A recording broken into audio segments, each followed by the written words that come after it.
Hi, my name's Pete Gamble, and that's me, and that's my entertainment company. I like crack whips, and I'm no whip maker, I just crack whips. But to be a whip cracker, you've got to look after your whips, and one of those things that you often get involved in is making crackers.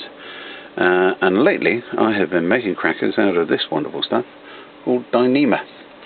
It's a long chain monofilament, stronger than steel, and they use it for making mooring ropes for ocean-going liners. So you know it's going to be strong, and it also floats, which is extraordinary. Why have I got one of these things? Well, you don't need one of these things. This is a Bosch. Well, it's a bit of everything, actually. It's an extraordinary piece of kit. It's a drill and it's actually even got a hammer action on this thing as well. But just a wonderful piece of kit, and I thank David for turning me onto one of these things. It'll drill through concrete and put screws in, but also very useful for making crackers.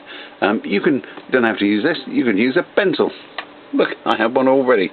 But I've got one and I'm a flashbagger, so we'll give it a go. Now, all you have to do, get yourself some thread and pull off a length. I'm going to make something suitable for that little 4-foot bullwhip up there. So I'm going to pull off about 24 inches of it.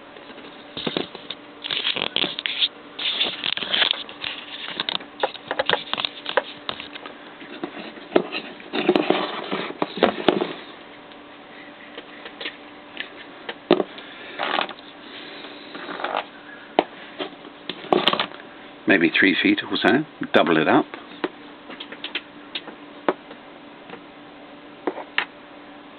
And tie the two ends together in a simple knot. So you've got a loop of material of this Dyneema. Now I've found that doubling up is probably enough. You've just got this.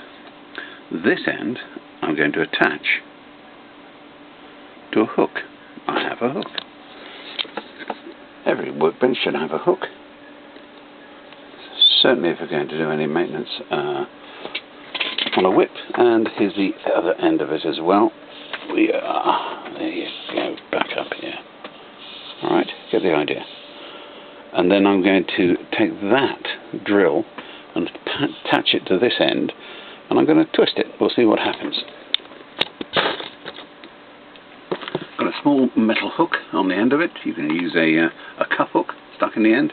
That's just a piece of bit of wire from a clothes. What do you call it? Clothes hanger. There you are. So,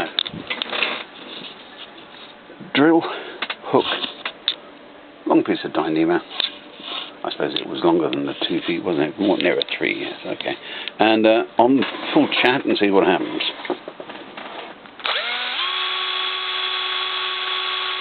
It twists. Now if you're using baling twine to make this, the time to stop is when you start seeing kinks in the actual twine itself. It kinks up, and that probably shows that's twisted enough. If you go over that, it gets difficult to actually work with. Now the extraordinary thing with Dyneema is that you can keep twisting and twisting and twisting, and it doesn't twist, it doesn't kink. It's something to do with its lubricant. Anyway, it's slippy. It's, yes, very slippy stuff. You'll notice now it's getting shorter and shorter, and that's probably enough, or length anyway. And what you do is you take one finger and you put it right in the middle, and you double it up. So comme ça, yes. And then you let go. And oh my goodness, look at that. It's twisted itself up. Okay? If you've over twisted it, it ends up in a real tangle. But with this Dyneema, it just twists nicely. Right, back on top.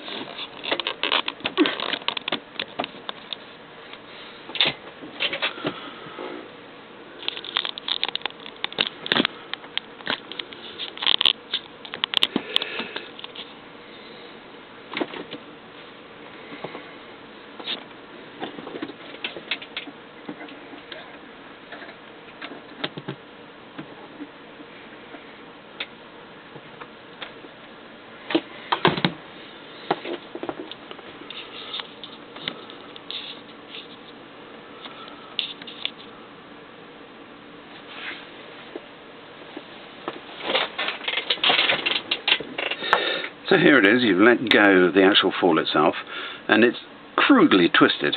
By crudely, it just needs sorting itself out a little bit here. Don't let go of this end. But if you find, because you've twisted this, if you just run your fingers around it and twist gently, do you see it tightens up and makes it very nice and smooth all the way down.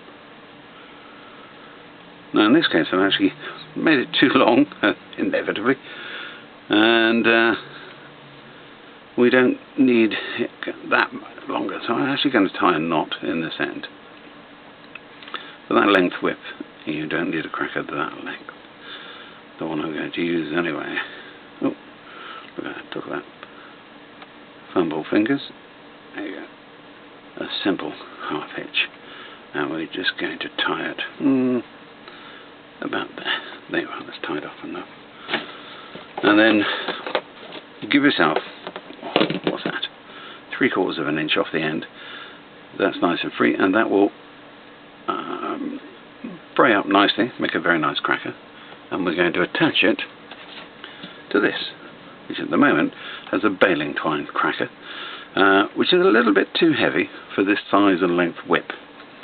So, as in the previous ones, we want a nice previous video I've done about changing a cracker on a fall. Nice sharp knife. You see where that goes through there. You can put a bradawl in there underneath to aid you cutting it, but with a little bit of care. You want to just crack. You can actually hear it go pop then. Just cut through the cracker without cracking through your fall, because that would be silly. And it comes undone. Check the state of the fall itself, make sure it's not too frayed or torn, and make sure the end is nicely sealed off. If it isn't, heat it with a lighter. Then we need to just attach this to the fall itself. This might be a little bit too thin for this, I don't know. Maybe I should have made a 4.1. Yeah, I think so. I think I'm going to... Oh, there it is. Got the wrong one there. So, here's the loop. If you've over twisted a baling twine cracker, it's an absolute beggar, or nylon cracker, absolute beggar to get this nice loop, nice big loop to play with. I say I'm fumble fingered, so not that clever with fine things, so I need things nice and big so I actually can work with them. So nice big loop. The actual fall itself, and we'll use the old analogy of the snake and the rabbit hole because it's a good way of remembering it. Rabbit hole. Snake. It's a hungry snake. It likes to eat rabbits. It goes across the actual rabbit hole and looks inside, and it can see a rabbit, decides it's going to eat that rabbit. So it goes across the front of the rabbit hole, sneaks around the back, and tucks its head back in the front to grab that rabbit. It only needs to stick its head a little bit, 1/8 of an inch, and then you pull the cracker, and that little knot, I think we called it a slippy type knot, forces the end. Do you see why you melt this off now? It's made a bobble, if you like, that stops it being pulled through, and that will hold on at a speed of 764, 68, 72, whatever the speed of sound, and won't come off. Incredibly. A couple of light cracks just to set it up, and what we had was a slightly damaged, well, not slightly damaged, but a well-used, very nice little bullwhip. Was a little bit of work and a tiny bit of effort. Back in use. Oh, if you're wondering what this bit of insulating tape is out there, it's not part of the original design. It's beautifully designed with aircraft aluminium finials and the actual cup up here from Jane's. All that's in there is a spare cracker secured to the whip with a bit of tape. Sounds crude, but I'll guarantee the time when your cracker flies off, you won't be able to find your cracker, especially when you're doing shows. So I always tape one to a whip, so I've always got one there. I know, Boy Scout, what can you do? Anyway, my name's Pete Gamble. I hope you enjoyed it. Thank you.